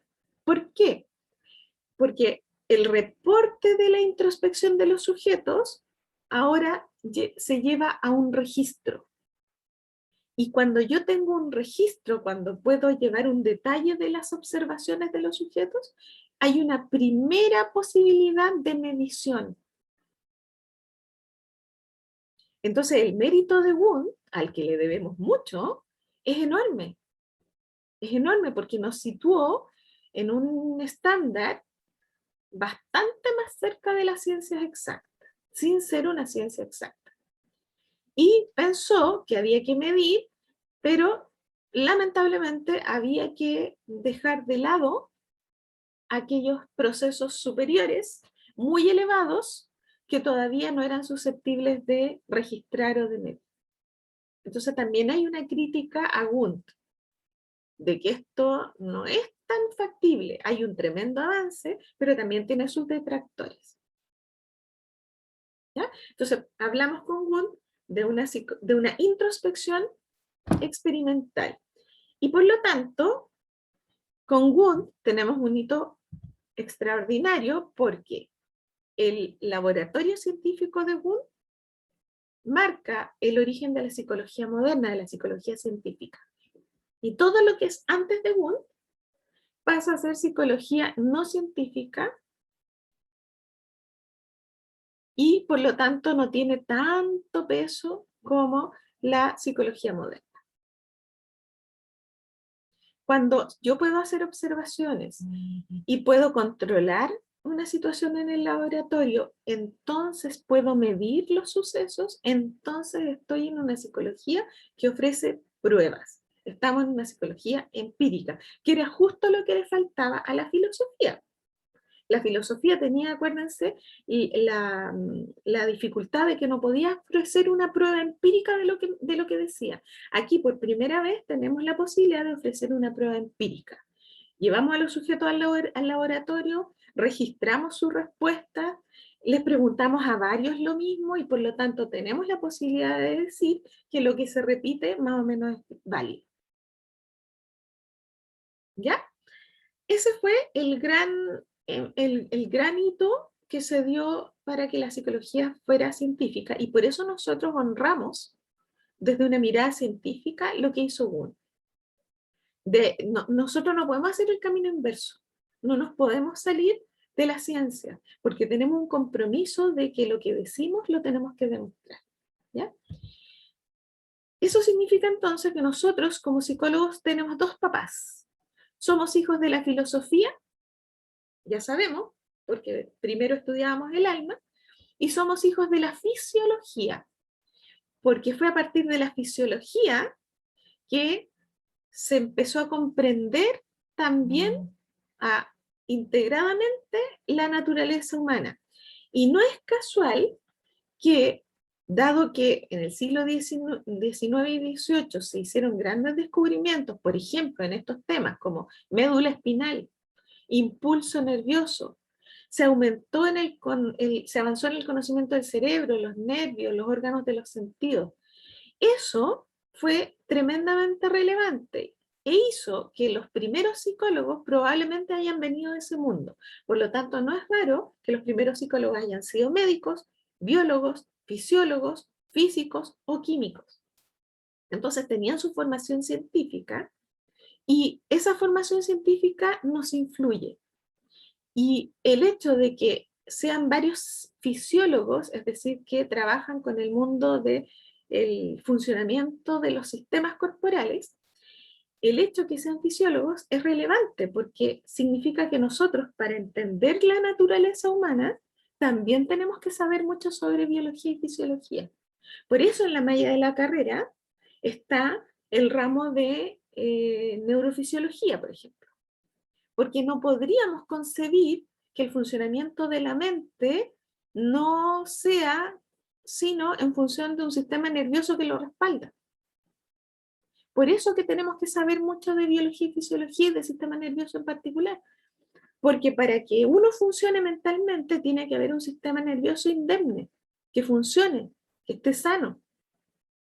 Por lo tanto, nuestros conocimientos de biología y fisiología son tremendamente relevantes, ¿ya? Entonces, muy ligados a la biología y la fisiología, muy ligados también a la filosofía, pero nos distanciamos de la filosofía. Ahora, nosotros estamos hablando acá de la época fundacional de la psicología, cuando la psicología se fundó propiamente tal. Y en esa época hay algunas corrientes que son históricas. Está el estructuralismo y Wilhelm Wundt es estructuralista. ¿Qué es el estructuralismo? Es la corriente de pensamiento que lo que busca es descubrir y describir los elementos que conforman la mente. Wundt lo que estaba tratando de buscar era la estructura de la mente. ¿Y cuáles son los componentes básicos de la mente? O del proceso mental. Y entonces él pensaba que así como la estructura básica de la materia era el átomo, entonces, así como existía el concepto de átomo en física, nosotros en psicología podríamos llegar a descubrir los átomos del pensamiento. Es decir, la unidad básica, los elementos básicos que hacen que yo piense. Por supuesto que eso era, digamos, un poquito descabellado, o por último difícil de lograr, y entonces recibió críticas. Y luego hubo gente que pensó que el estructuralismo estaba equivocado, ¿ya? Pero lo que buscaba Wundt era una función descriptiva, es decir, en el proceso mental de los sujetos, cada vez que una persona piensa, está esto, esto y esto presente. Estructura. Y entonces surgen los funcionalistas, que es una segunda corriente, cuyo principal representante es William James. Así como Wundt es uno de los principales representantes del estructuralismo, William James es prácticamente el principal representante del funcionalismo. Y los funcionalistas, como su nombre lo indica, se centran en la función de la mente y tienen una mirada de la mente como un todo. Entonces aquí hay una diferencia radical. Wundt está tratando de describir la estructura. James está tratando de entender la función. Wundt está tratando de separar los elementos constitutivos Y James dice, eso no es posible, no puedes separar los elementos de la mente porque la mente es un todo. La conciencia es un todo que fluye continuamente. Por lo tanto, sería artificial separar todos sus elementos. Entonces hay una gran diferencia. Los estructuralistas describen, los funcionalistas explican la función. Los estructuralistas separan parte por parte, los funcionalistas miran el todo porque les interesa entender la mente como un todo y cómo los sujetos usamos la mente para adaptarnos frente a distintas circunstancias.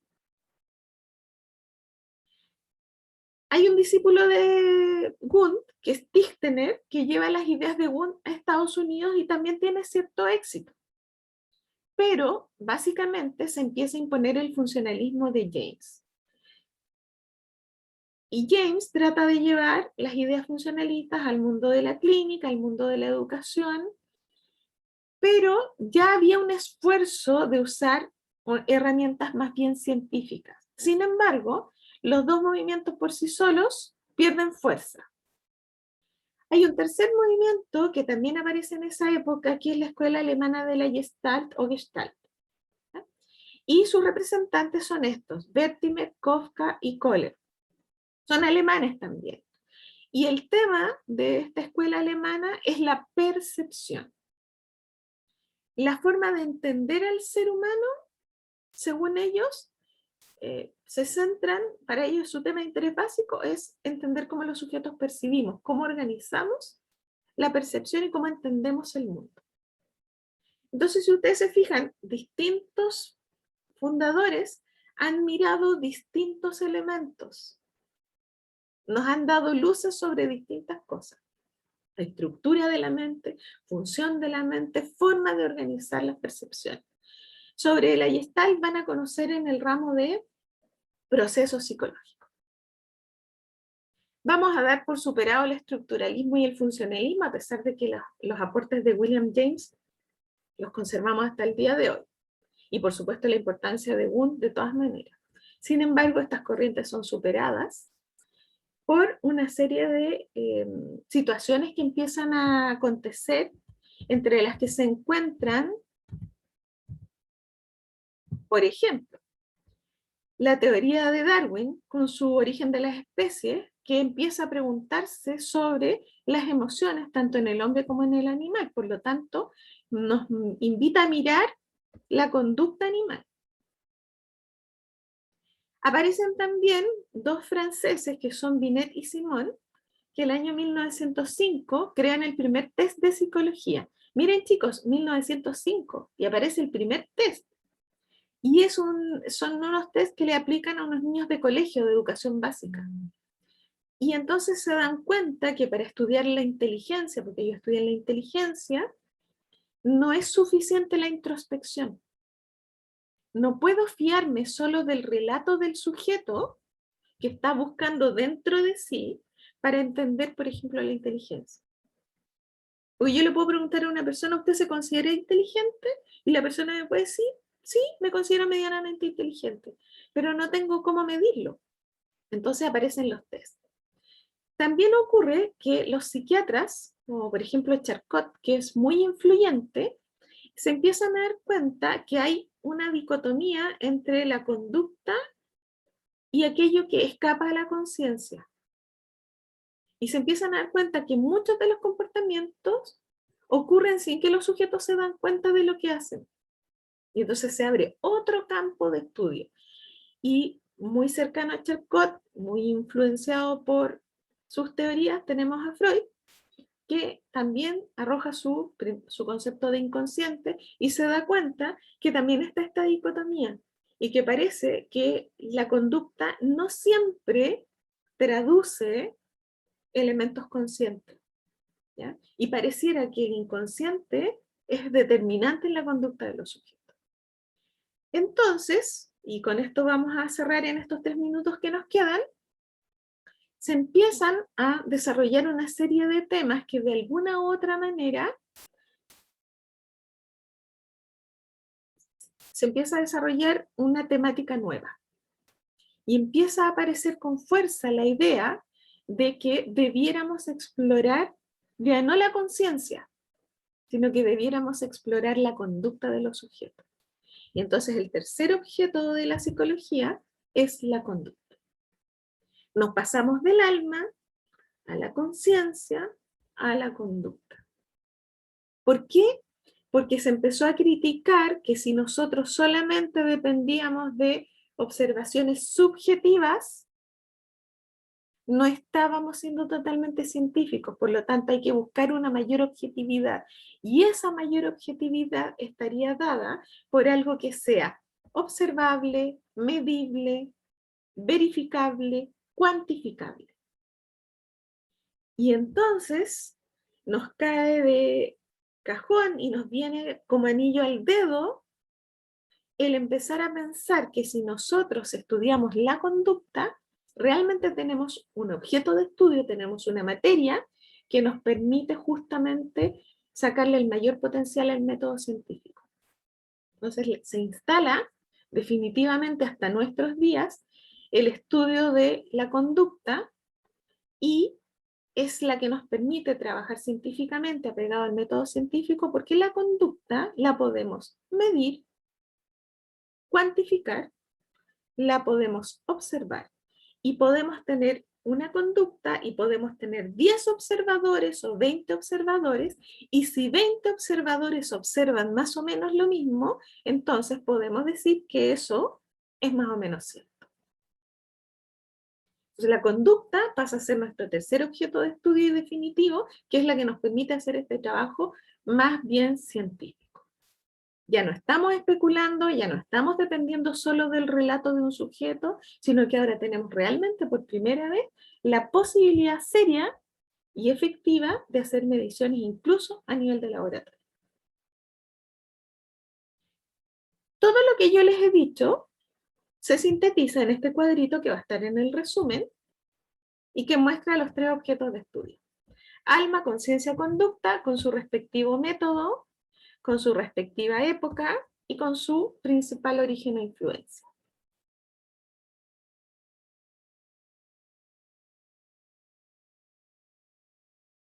¿Ya? Son las 10:15, así que tenemos que hacer nuestra pausa. ¿Hay alguna pregunta?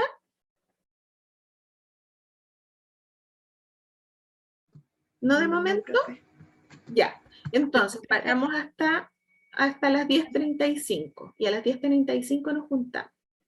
¿Ya? Profe, ¿Sí? profe, ¿este PPT lo subió o lo va a subir? O... No, yo no subo los PPT. Yo lo que hago es transformar esto a un archivo Word. Y el ya. archivo Word es el que subo. ¿Ya? Ya, ok. PPT tiene un montón de peso, no tiene sentido. Y eso queda como ordenadito, o sea, haciendo como una especie de cuadernito. ¿Ya? Ya. Así es que Ok. confíen ¿En qué en mí. plataforma? ¿En qué ¿Perdón? plataforma lo va a subir? No se ¿En le el escucha. Blackboard o la- Hola, hola, hola. ¿Se me escucha? Ahora Sí, sí. sí. ¿En qué plataforma lo va a subir? Porque yo En el también... Blackboard. En el Blackboard. Ah, Lo que yo hago es, después de la clase yo subo todo. A mí no me gusta subir antes porque si algún tema no se entiende o no lo vemos, se genera confusión. A pesar de que a la universidad le gusta que uno suba todo al tiro. No, a mí me gusta subir después. Entonces, lo que yo he trabajado con ustedes es lo que va a ir al Blackboard. ¿Ya? Así que ahora en la pausa, yo les voy a subir el resumen de lo que hemos visto, porque no creo que haya muchas modificaciones a lo que yo tengo preparado, y les voy a subir los textos para el trabajo asincrónico que vamos a realizar. ¿Ya?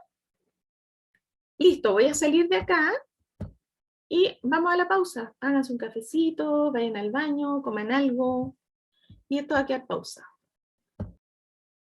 Hola. Ya, vamos a seguir. En este momento estamos retomando nuestra grabación que quedó pausada durante la pausa. Y respondiendo a la última pregunta, si esto es materia de prueba, sí, de todas maneras, es materia de prueba del certamen 1, ¿ya? Estuve en este ratito de la pausa subiendo el material al aula virtual, por lo tanto ya pueden revisar ahí. ¿Qué cosas subí? Subí el nuevo sílabus que está actualizado con la información que yo les entregué hoy día.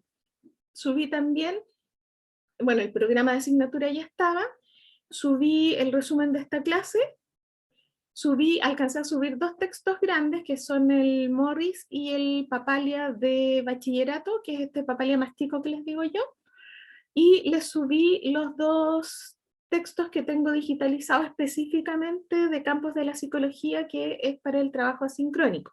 Sin embargo, si entran a otro texto y encuentran y miran, van a encontrar también la misma información. Terminado la clase, voy a tratar de, o cuando nos separemos, voy a subir el Davidoff y el Morris y Maisto, y con eso ya quedaríamos como con 4 textos de los cuales ustedes pueden estar consultando, que tienen sendas similitudes, van a encontrar más o menos lo mismo. Así es que lo que puedan, lo rescatan. Ustedes eligen ahí con cuál texto trabajar. Me dice una persona que escucha muy bajo, no sé si al resto le pasa lo mismo, yo lo tengo en 77 en este minuto. Entonces revise su micrófono, Nadia. A lo mejor necesita algún audífono, no lo sé. Capaz que sea tema de su equipo. Yo desconozco, yo estoy en 77. ¿Ya? Voy a tratar de hablar igual. Ya, Álvaro dice, se escucha perfecto, de ser el audio de ella. Puede ser, ¿ya? Así es que vean, para yo no hablar más fuerte que esto. Ya. Estábamos entonces viendo temas relevantes como por ejemplo el objeto de estudio, que es el gran tema de la psicología, y estábamos diciendo que históricamente hemos tenido 3. Hemos dicho que el primer objeto es, ¿cuál fue? El alma. El alma, perfecto. ¿Y cuál era el método que utilizábamos para estudiar el alma?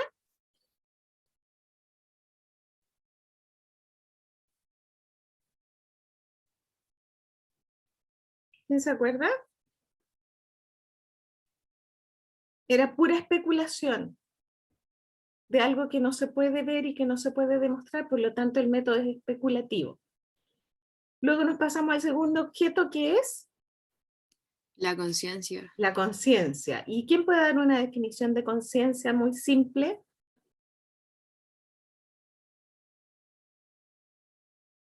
Lo que uno se puede dar cuenta.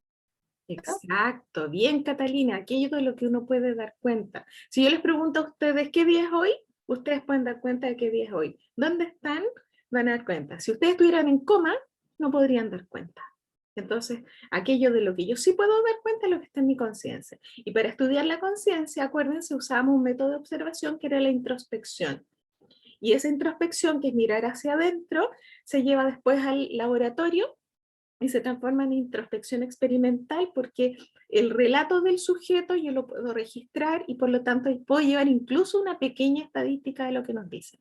Sin embargo, como el relato del sujeto sigue siendo un poco subjetivo, no era suficiente y por lo tanto el devenir de la psicología mostró que había algo que sí se podía medir, que sí se podía cuantificar, que sí se podía registrar, y esa fue la conducta.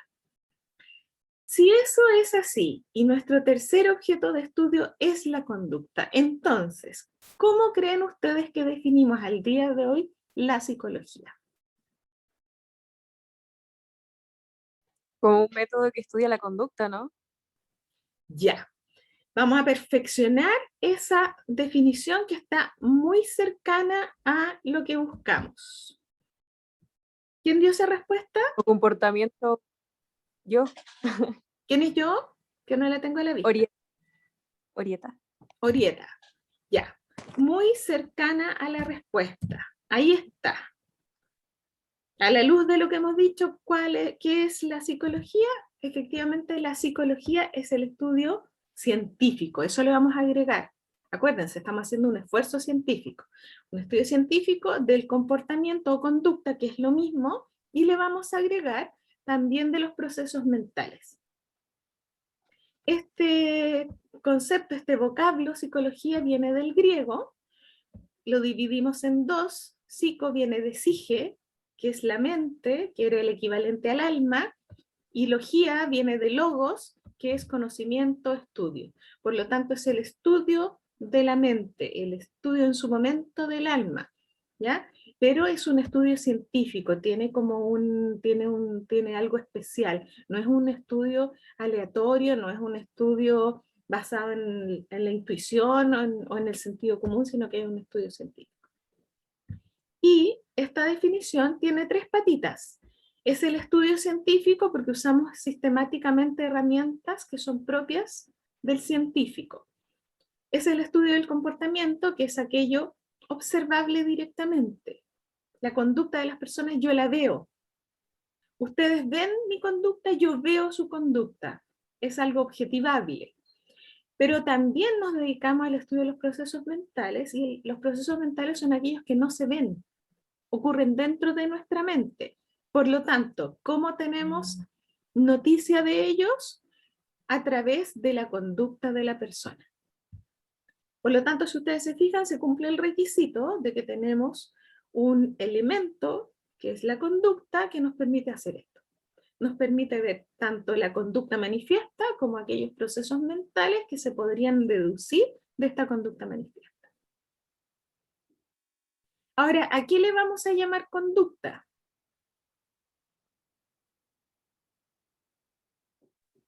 ¿A qué le vamos a llamar conducta? Es bastante sencillo. Podemos verlo, ¿perdón? Puede ser la redacción.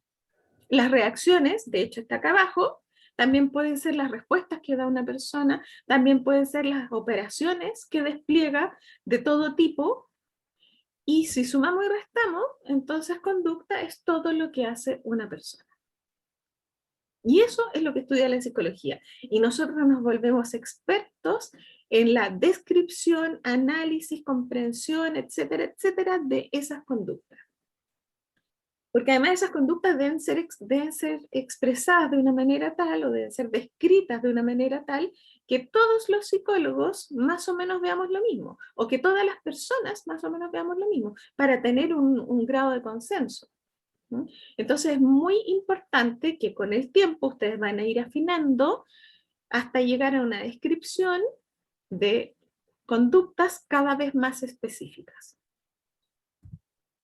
La conducta se entiende como un proceso dinámico, no es algo estático. Con la conducta pasan muchas cosas y además tiene 3 características o cumple con 3 proposiciones fundamentales. En primer lugar, la conducta es funcional. ¿Qué significa eso? Que la conducta siempre es por algo o para algo. Siempre hay una finalidad. Todo lo que yo hago y cómo me comporto busca algo. Por lo tanto, si ustedes se fijan, cuando las personas dicen hice las cosas porque sí o hice las cosas porque no, eso no es exacto. En estricto rigor, ese porque sí o ese porque no es que yo no quiero dar información o que no sé por qué lo hice. Capaz, en realidad es difícil no saber por qué lo hice, ¿ya? Pero siempre esa conducta ocurre por algo o para algo. No existe la conducta inmotivada. Y entonces nosotros los psicólogos buscamos justamente aquellas motivaciones, aquellos elementos que están detrás de la conducta del sujeto. Eso es que la conducta es funcional. Siempre intenta resolver algo. Siempre busca algo. La segunda característica o proposición es que la conducta solo puede ser entendida en función del contexto en el que ocurre. ¿Qué significa eso? Que para yo tener un buen análisis de una conducta, necesito tener en cuenta el contexto en el que ésta se da. Porque si el contexto cambia, probablemente la conducta se explica de otra manera. Entonces el contexto es algo que yo no puedo descuidar. No es lo mismo analizar una conducta en un contexto, que podría ser adecuado, por ejemplo, a estudiar la conducta en otro contexto, y por ejemplo esa conducta podría ser inadecuada. ¿Se entiende? No es la conducta sola, es la conducta entendida en un contexto en el que ocurre. Y nosotros tenemos que tener la capacidad de observar, describir, explorar ese contexto también. Y finalmente está la la idea o proposición de que todo organismo tiende a conservar un máximo de integración o consistencia interna. Y eso también aplica a la conducta. La conducta tiene una cierta consistencia en las personas. ¿Qué significa esto?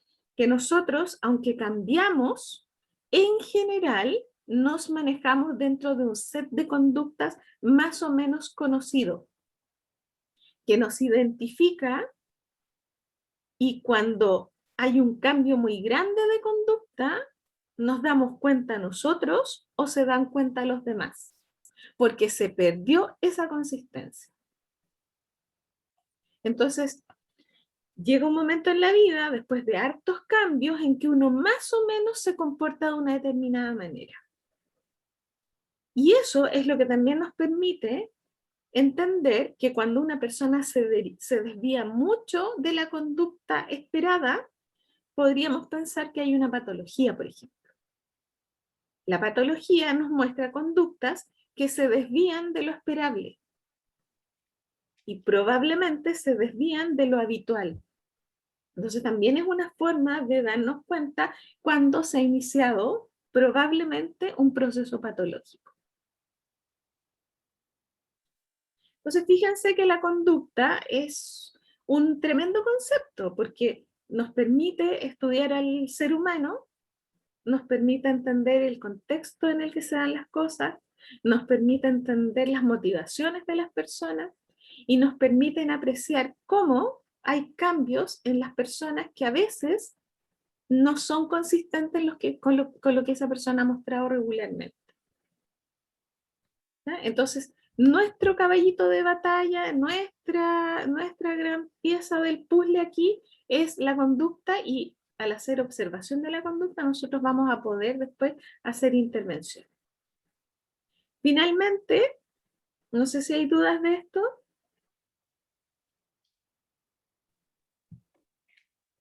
Voy a asumir que no. Finalmente, vamos a tocar los 4 objetivos de la psicología. Recuerden que yo dije al comienzo que un tema es el objeto, que es el tema de estudio, y otro tema son los objetivos. Los objetivos es aquello que buscamos, ¿ya? Por lo tanto, no confundir. Los objetos son 3, alma, conciencia y conducta, y los objetivos, que es lo que busca la psicología, son 4. Y esto lo vamos a aprender casi como un mantra. La psicología busca describir y explicar para predecir y controlar la conducta. Describir y explicar para predecir y controlar la conducta. Entonces tenemos que saber qué significa cada uno de estos 4 conceptos. Cuando nosotros describimos, lo que hacemos es señalar los rasgos fundamentales de un fenómeno. Mostramos cómo el fenómeno se da. Entonces, por ejemplo, hoy el niñito súper agresivo. ¿Agresivo de qué manera? ¿Qué hace? ¿Cómo se da ese fenómeno? Pega patadas, araña a las personas, grita garabato. ¿Ya? Ahí estamos describiendo el fenómeno. Cuando nosotros explicamos, lo que estamos buscando o mostrando es la causa, el origen o etiología de ese fenómeno. Por ejemplo, en el ejemplo que hemos dado, hoy el niñito agresivo, ya sabemos cómo es su agresividad, ¿por qué actuará de esa manera? Y ahí, para entender el por qué actúa de esa manera, lo que vamos a plantear probablemente son hipótesis, que son explicaciones tentativas. Luego de describir y explicar, yo puedo predecir la conducta, es decir, puedo ver por adelantado algo que probablemente ocurrirá. Y eso significa que si la hipótesis que yo tenía era razonable, lo más probable es que esa hipótesis me permita descubrir qué va a pasar en una situación futura similar, o qué va a pasar en una situación futura distinta. Y entonces yo veo por adelantado, producto de que al describir y al explicar ya tengo conocimiento de cómo ocurren las cosas y por qué ocurren. Entonces ahora yo puedo aventurar, puedo adelantar que si pasan las mismas condiciones, probablemente se dé este mismo resultado. Y por lo mismo, puedo controlar. Controlar significa tener el control del manejo, perdón, de las distintas variables que pueden estar interviniendo en este fenómeno. Porque las cosas, los fenómenos que ocurren, no solo responden a una variable. Generalmente, hablando de personas, de seres humanos, generalmente lo que nos pasa o lo que hacemos es multicausado. Hay múltiples variables intervinientes. Por lo tanto, si yo puedo tener claro cuáles son las posibles variables que pueden estar interviniendo, entonces yo voy a tener un mejor control de esa conducta. Controlar no significa manipular, no significa ser un manipulador del otro. Controlar significa que tengo el control de las variables de la conducta, que es diferente. Por lo tanto, yo, por ejemplo, en el laboratorio, podría probar qué pasa si hago un cambio en una variable, cómo cambia esa conducta. Y puedo llegar a conclusiones nuevas. O puedo decidir intervenir otra variable. A ver, hagamos un cambio aquí y ver qué pasa con esa conducta. Entonces, control de las variables que están influyendo dentro del fenómeno, dentro de la situación, me permite hacer esas pruebas, por ejemplo, de laboratorio. Y ver qué pasa si cambian esas condiciones. ¿Para qué hacemos todo esto? ¿Para qué describimos, explicamos, predecimos y controlamos? Porque una vez que hacemos eso, podemos dar posibilidades a las personas de cambiar su comportamiento. Con las técnicas que vamos a ir aprendiendo en la carrera, vamos a poder ponerlas al servicio de las personas que nos consultan, las instituciones que nos consultan, los colegios que nos consultan, y vamos a poder proponer estrategias de cambio de conducta. Porque la gente cuando nos consulta es porque la situación actual no es satisfactoria. Por lo tanto, probablemente se necesita un cambio. Para hacer esa propuesta de cambio, entonces, nosotros primero necesitamos describir la situación, explicar la situación, predecir lo que puede ocurrir y controlar las variables de esa situación. Recién ahí nosotros podemos ayudar a modificar el comportamiento y lo más probable es que propongamos esa modificación de comportamiento para mejorar la vida de las personas, que es el objetivo de nuestra profesión. Aumentar el bienestar, mejorar la calidad de vida. El cambio de conducta entonces no es porque sí. Cuando a uno le llega a un niño, por ejemplo, porque está teniendo problemas en la sala de clase, lo que intentamos es explicarnos la situación, describirla, etcétera, etcétera, para generar estrategias de modificación de conducta que permitan que ese niño ya no tenga problema en clase. Cuando tenemos una pareja que está con dificultades maritales, por ejemplo, buscamos introducir un cambio que los haga salir de esas dificultades. Cuando tenemos una persona que nos consulta o un grupo curso que nos consultan probablemente porque necesitan un cambio en la situación. Ese cambio lo vamos a poder proponer solo una vez que hayamos hecho todo este proceso. Una vez que hayamos descrito y explicado lo que ocurre y que hayamos visto cuáles son las variables que están en juego para ver la posibilidad de predecir lo que va a ocurrir si hacemos un cambio. Con eso entonces terminamos nuestro tema de hoy. Ahí están las referencias que son las mismas que están en el sílabus y ustedes pueden profundizar respecto a esto con los textos que les acabo de subir y los otros que les voy a subir. ¿Preguntas de la clase de hoy? ¿Algo de del contenido? ¿Alguna duda respecto al contenido? No, profe. ¿No? No, profesora. Me salgo de aquí porque alguien preguntaba por la tarea que decía que no se entendía, pero es difícil si todavía no la hemos planteado. La del trabajo grupal estaban preguntando. Claro, pero ¿cómo van a entender si todavía no hemos planteado lo que hay que hacer? Entonces este es el momento para plantear. Ya, yo al aula virtual le subí textos grandes y también 2 apuntes chiquititos que son sacados de esos textos también. esos textos hablan sobre los campos de la psicología, porque la psicología no solo tiene un campo de acción, sino que hay múltiples campos de acción. Esos campos de acción, ¿dónde trabajamos los psicólogos? ¿Qué hacemos? ¿Trabajamos solo en consulta o hacemos algo más? Esa es la pregunta. Entonces, en esos textos, ustedes van a ir a buscar cuáles son los campos de la psicología y les van a aparecer probablemente campos tradicionales, que son los que tradicionalmente hemos ocupado, y capaz que algún texto diga que hay otros campos emergentes, es decir, campos que se han ido agregando al trabajo tradicional del psicólogo.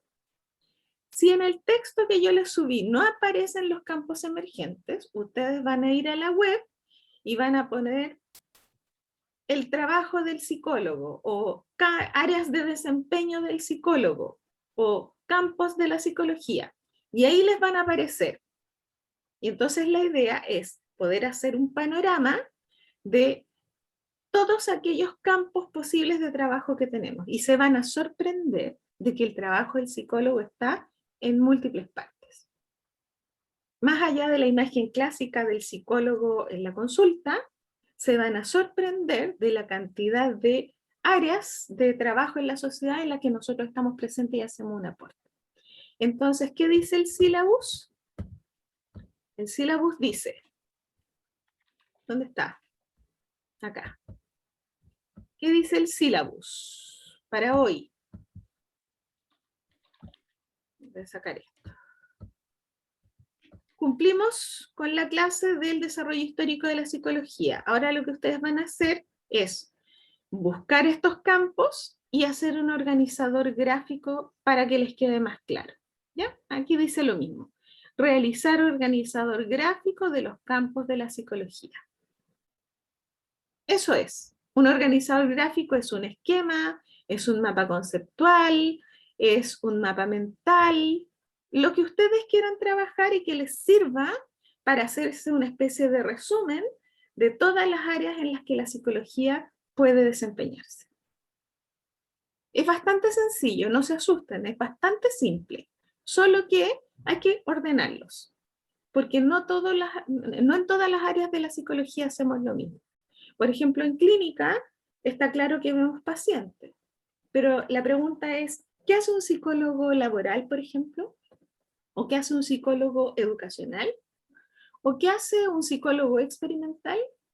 ¿O qué hace, por ejemplo, un psicólogo jurídico? Que también hay. Y entonces la idea es descubrir dónde trabajamos y hacer un organizador gráfico. ¿Ya? ¿Se entiende? ¿Sí? ¿Y esa tarea cómo se entrega? ¿Se sube a la plataforma? ¿Se presenta en la clase? Lo más probable es que yo pregunte voluntariamente al inicio de la próxima clase quién puede mostrar su organizador gráfico. Así es que la pueden hacer en computador, por ejemplo, los que buenamente puedan hacerlo, o la pueden hacer a mano y sacarle una foto y presentar esa foto, por ejemplo, en la próxima sesión. Si quieren, también me los pueden subir al aula virtual y yo habilito un espacio para que los puedan subir. Creo que el formato de tarea es el que permite eso. ¿Ya? Voy a habilitar. Con la otra profe lo hacemos así, que ella sube tarea y nosotros se la juntamos. Súper, voy a subir entonces un espacio de tarea ahora y ustedes lo mandan ahí. ¿Ya? Pero la idea es que ustedes aprendan más que el control, porque esta actividad no es evaluada, más que el control, a mí lo que me interesa es que ustedes buceen dentro de los libros y digan, oh, qué interesante, esto es lo que hacemos.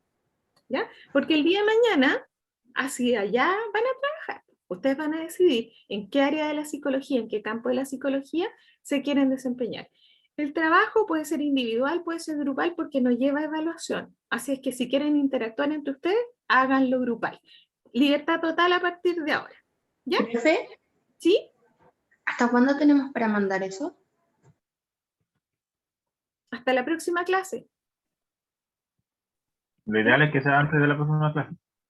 ¿No? Sí, por supuesto, para que ese día presentemos voluntariamente o a dedo, presentemos algunos de los que han llegado. ¿Ya? Ahora, insisto, yo estoy pensando en que ustedes van a querer trabajar y no que van a trabajar porque yo lo voy a controlar, porque para eso ya tenemos suficientes evaluaciones que yo las voy a controlar. Entonces, lo que a mí me interesa acá, me da lo mismo el formato, me da lo mismo si es una foto y trabajaron a mano alzada en un papel grande y le sacaron la foto. Eso es un detalle. A mí lo que me interesa es que la próxima semana alguien me pueda contar, revisé y hay estos campos de la psicología tradicional y hay estos campos que encontré de la psicología que son emergentes, que son nuevos. Eso es lo que me interesa, que ustedes aprendan, no el control, porque para control ya tenemos suficiente. ¿Ya? Ya chicos, siendo las 11:03 de la mañana, entonces empieza nuestra actividad asincrónica, ustedes se organizan, no sé si hay alguna necesidad o algo que quieran plantear. Espero que la clase haya servido de buen inicio para empezar a comprender el fascinante mundo de la psicología, para que al final más de alguno termine, ojalá, enamorado de esta disciplina, tanto como lo está su profesora. ¿Ya? Es una disciplina súper apasionante, creo que lo han dicho muchos de mis colegas, y de verdad que les deseo la mejor experiencia de conocimiento y de formación en estos 5 años, porque es una profesión hermosa y hay mucho, mucho, mucho interesante que aprender. ¿Ya? Así que autonomía a partir de ahora y les voy a habilitar el espacio en el aula virtual. Les comunico cualquier cambio, cualquier cosa durante la semana, y lo mismo si hay alguna necesidad urgente que no pueda esperar, la canalizan a través de Joaquín para que él me la pueda hacer llegar. Si es algo urgente personal, me escriben directo a mi correo, eso no es problema. Lo que pasa es que no tengo tanto tiempo para contestar tanto correo, ¿ya? Pero lo que sea de curso o algo así, tenemos a Joaquín que se ofreció amablemente para ello. Ya chicos, que estén muy bien, que tengan muy buena semana. Aquí se corta la grabación. Adiós a todos. Acuerden mostrarse. Chao, profe, que esté bien. Acuerden mostrarse al inicio y al final de la sesión. Y recuerden que eso de que le pongamos rostro, chiquillos, es súper importante que nos veamos porque el contacto cara a cara es otra cosa. El no vernos es un poco enajenante y es tan ajeno a nuestra profesión no ver a las personas que están al frente. ¿Ya? Entiendo si hay algunos que tienen problema con la cámara o con el peso de la imagen, esas cuestiones que uno no maneja mucho, pero a lo menos esto es súper reconfortante porque ver pantallitas negras es como un poquito desquiciante. ¿Ya? A cuidarse. Chao, chao. Chao, profe, que esté bien. Igual. Chao, profe. Chao, Chao, profe. gracias. Chao, gracias por su participación. Chao, profe.